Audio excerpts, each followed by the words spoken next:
Olá, querido, paz e graça a todos vocês. Para você que não me conhece, eu sou Rodrigo Alencar, da Alfabetização Bíblica Online, onde ensino pessoas adultas a ler e escrever de uma forma natural e sem gramática. Para você que está assistindo pela primeira vez, seja bem-vindo, receba o nosso abraço, o nosso carinho.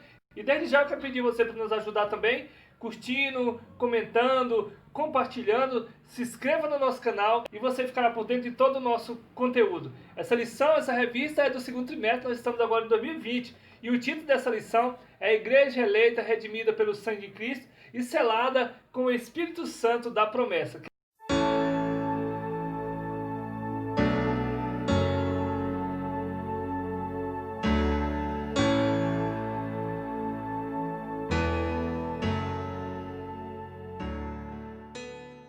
Essa revista é uma revista da CPAD, Estudo para Adultos, e agora nós alcançamos a lição de número 10, que tem o título A Intercessão pelos Efésios. Essa lição vai ser aplicada no dia 7 de junho de 2020, querido. O textual dessa lição, que nós chamamos de texto de ouro, se encontra na carta aos Efésios, você pode chamar de epístola, capítulo 3, o versículo 14 e o versículo 15. E o apóstolo Paulo, então, ele diz assim: por causa disso, me ponho de joelho perante o Pai de nosso Senhor Jesus Cristo, do qual toda a família nos céus e na terra toma o nome. Veja só, verdade prática, devemos interceder pelos eleitos de Cristo para que eles sejam fortalecidos de poder e vivam em comunhão e exercitem o amor de Deus. Glória a Deus.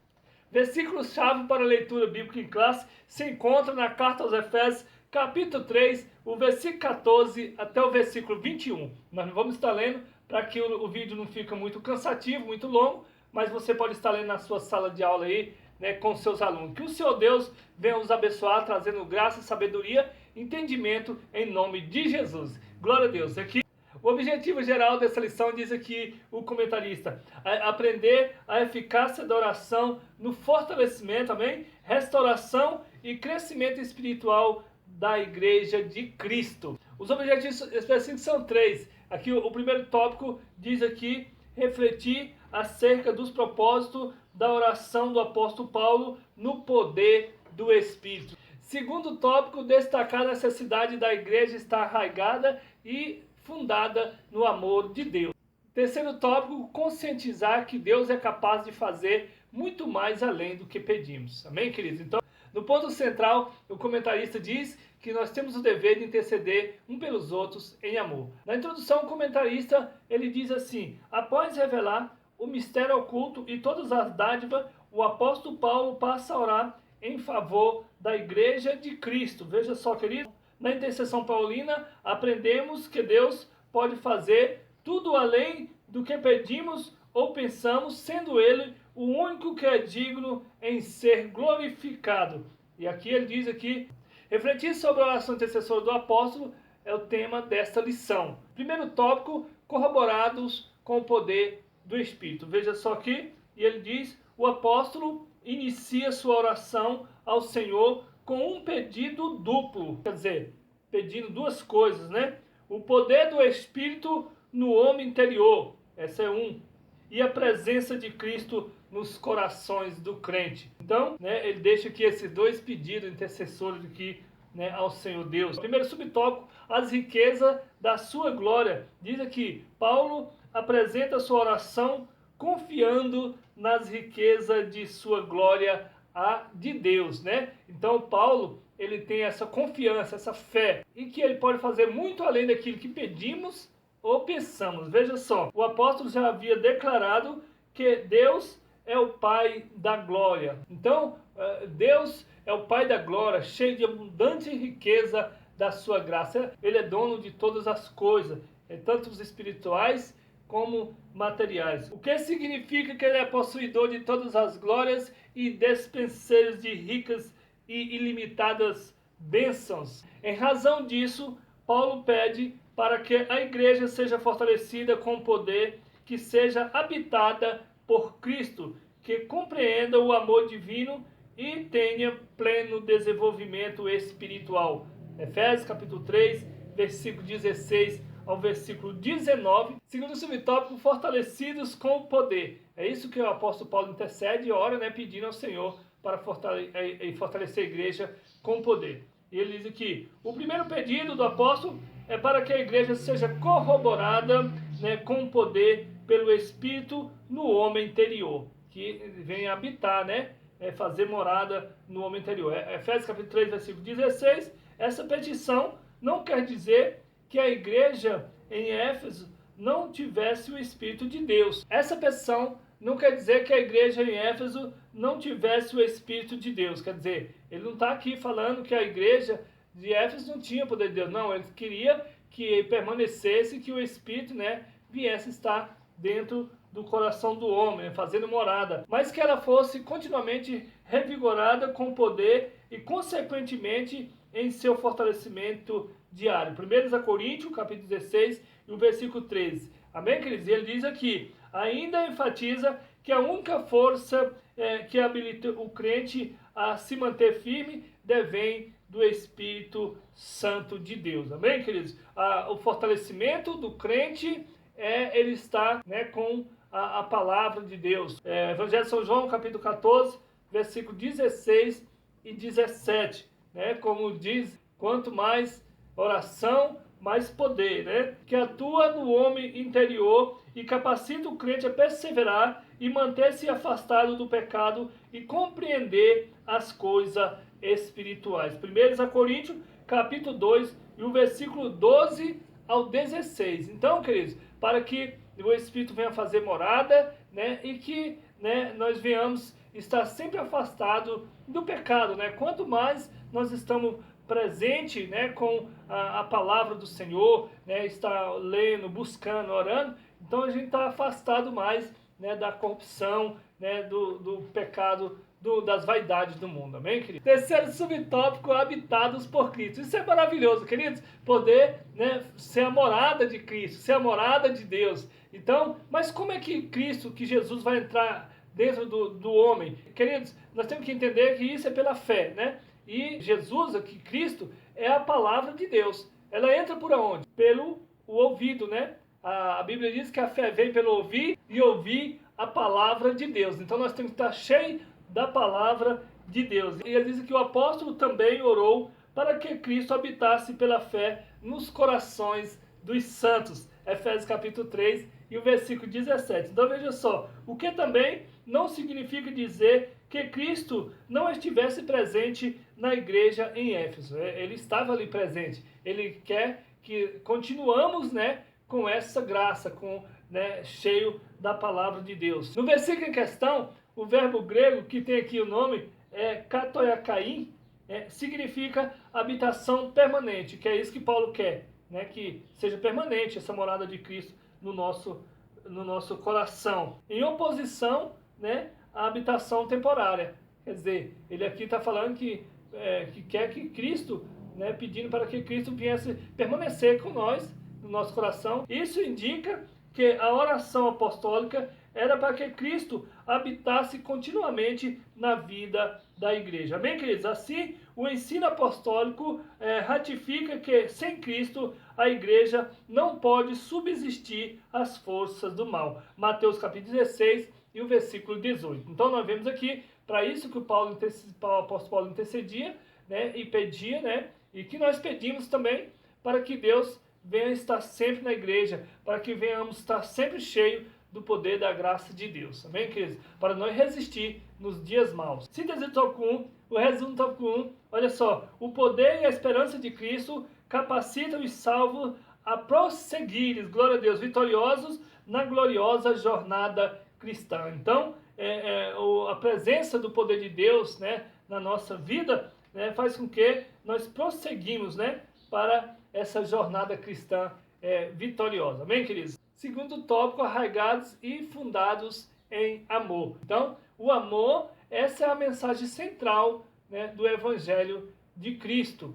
Então, quer conhecer o Evangelho de Cristo?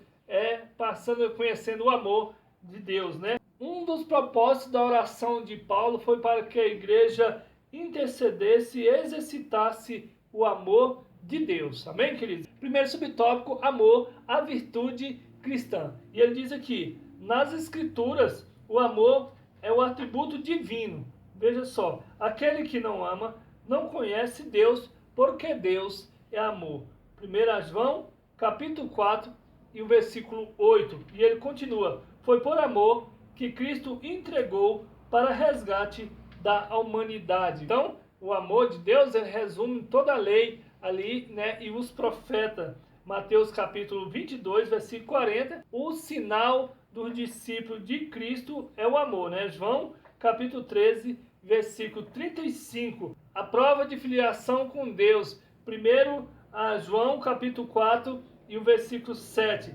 E deve ser expresso por meio de atitudes concretas. 1 João capítulo 3, versículo 17. O amor é o maior de todas as virtudes e o princípio que norteia o fruto do Espírito. 1 Coríntios capítulo 13 e o versículo 13. Ciente dessa revelância, o apóstolo implora a Deus para que o viver da igreja seja arraigado e alicerçado no amor. Amém? Aqui o apóstolo Paulo está intercedendo, né? Está implorando o Senhor para que, né, a igreja seja sempre cheia de Deus, cheia do Espírito. Amém, queridos? Segundo subtópico, arraigados e fundados em amor. Veja só aqui, após rogar ao Pai pelo poder do Espírito e a habitação de Cristo, o apóstolo clama para que a igreja possa também compreender e praticar o amor. Então aqui, tanto ele intercede, né, pela igreja e também para que Deus venha, né, dar esse entendimento para que nós possamos estar sempre o poder de Deus e o amor de Deus. Veja só, a expressão arraigados e fundados em amor, Efésios capítulo 3, versículo 17, compara os santos com uma planta bem arraigada e uma casa bem alicerçada, que indica que sem o amor a vida cristã não tem sustentação alguma. 1 Coríntios capítulo 3, versículo 13, e por causa disso o apóstolo insiste pela total compreensão de que seja a largura, o comprimento, a altura e a profundidade do amor divino. Né? O amor de Deus é a fundação, né, o sustento, né, da nossa vida cristã. O uso dessas expressões aponta para a vastidão do amor de Cristo, que excede todo entendimento. Veja só, queridos, excede todo entendimento que a gente pensar, né, que Deus pode, o amor dele pode alcançar. Ele é muito mais aí. Indica que a lógica humana não pode mensurar o amor de Deus. Terceiro subtópico, a intensidade do amor de Cristo. Veja aqui, consciente de que somente o Espírito pode fazer entender e experimentar a grandeza do amor de Deus. Paulo pede para que os crentes conheçam a intensidade do amor de Cristo. Efésios capítulo 3, versículo 18 e 19. Não tem como nós entender a intensidade do amor de Cristo. A ênfase recai em que Cristo nos amou e ainda nos ama, e que por isso devemos amar uns aos outros. 1 João capítulo 4, versículo 10 ao 11. O apóstolo sabe que o esforço humano não pode atingir essa meta. Assim, ele acrescenta esse pedido à oração para que os crentes sejam cheios de toda a plenitude de Deus. Efésios capítulo 3, versículo 19. Síntese do tópico 2. O resumo do tópico 2 diz aqui, nesse ponto, Paulo enfatiza a necessidade da total compreensão do amor de Deus e o crescimento espiritual dos crentes até alcançar a perfeição. Terceiro tópico, a bênção de Deus excede o pensamento humano. E diz aqui, em sua audácia intercessão em favor da igreja, né, o apóstolo ensina que Deus é capaz de fazer muito mais além do que pedimos, olha só, e que o eterno deve ser glorificado para sempre e eternamente. Primeiro subtópico, a imensidade das bênçãos divinas. Diz aqui, ao concluir a usada oração, Paulo lembra de que a magnitude do poder de Deus é capaz de fazer muito mais abundantemente além do que pedimos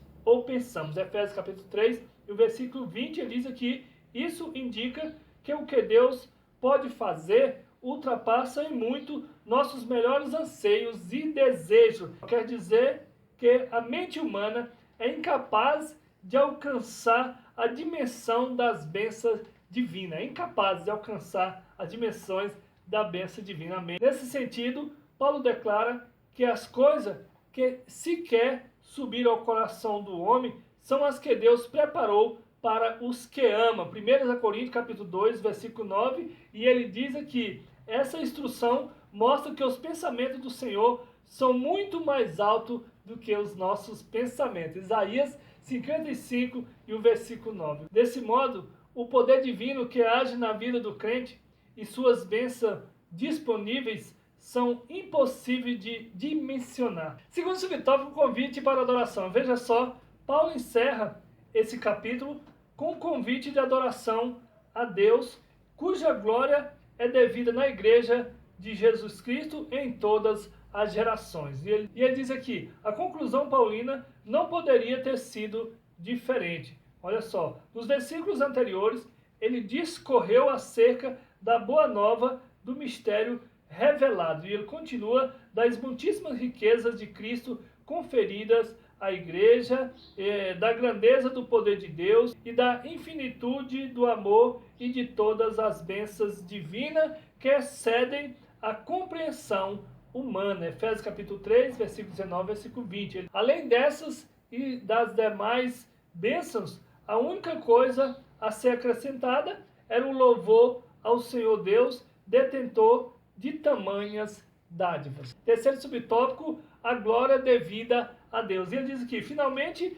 Paulo prossegue a ensinar que Deus deve ser glorificado na igreja em Cristo. Quer dizer que os atos de louvar e glorificar a Deus faz parte dos propósitos da instituição da igreja. A igreja nunca terá glória em si mesma. A glória é do Senhor Jesus Cristo, né? Isso é atribuição do Senhor Jesus. Salmo de número 115, versículo 1, o Evangelho de São João, capítulo 13, versículo 31 e 32. Em sua oração, o apóstolo anela que sua postura de adoração e exaltação em Cristo perdure por todas as gerações, né? E enfatiza seu pedido com frase para todos sempre.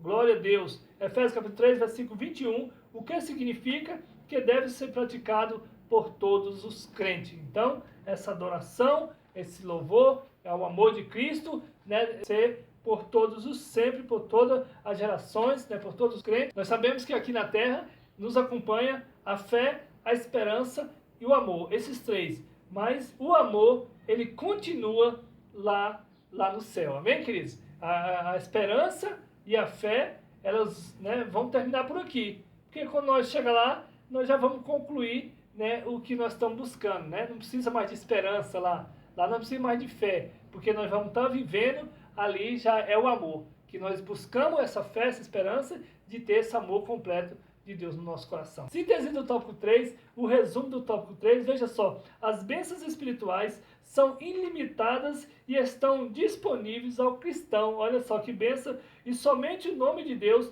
deve ser eternamente glorificado. Glória a Deus. Desde já, eu quero agradecer a todos vocês, fica aqui o meu abraço, o meu carinho, a paz do Senhor Jesus e até a próxima aula, se assim o Senhor nos permitir.